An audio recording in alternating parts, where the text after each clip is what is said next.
We want justice. Justice, justice. We want justice. Justice, justice. Jai Juvinda. Jai Juvinda. Jai Juvinda. Jai Juvinda. Sita fashi diyo. Fashi diyo. Fashi diyo. Sakare mantok fashi diyo. Fashi diyo. Fashi diyo. We want justice. Justice, justice. We want justice. Justice, justice.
দক্ষিণ বৰপেটা ছাত্ৰ সমাজে আজি ওলাই আহিছোঁ।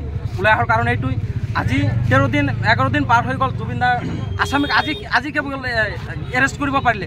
এইটো মই ভাবোঁ অসম চৰকাৰৰ গাফিলতি আছে আৰু তেওঁলোকে গুৰুত্বহীনভাৱে তেওঁ এৰেষ্ট কৰিছে। আৰু যি এৰেষ্ট কৰিছে এই এৰেষ্টৰ কেৱল এৰেষ্ট কৰিলেই নহ'ব, তেওঁৰ দোষীক উচিত শাস্তি দিব লাগে। আৰু আমি দক্ষিণ বৰপেটা ছাত্ৰ সমাজৰ পৰা এইটোৱে আহ্বান জনাম, দোষীক কেৱল তেওঁৰ বিষয়ে তদন্ত কৰিলে নহ'ব, তেওঁক ফাঁচি দিব লাগে। আমি সকলো নিশ্চয় জানো আমাৰ অসমৰ যুৱ সমাজৰ এক আৰ্টশ্লোক মানে জুবিন গাৰ্গ যি অমানৱীয়ভাৱে মাৰা হৈছে, এয়া আমি অসমবাসী ৰাইজে কেতিয়াও মানি ল'ব পৰা নাই।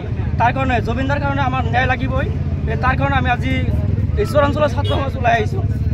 ইতিমধ্যে শ্যামকানু মহন্তক গ্ৰেপ্তাৰ কৰা হৈছে, গতিকে অসম চৰকাৰৰ ওপৰত কিবা আস্থা আছে নেকি?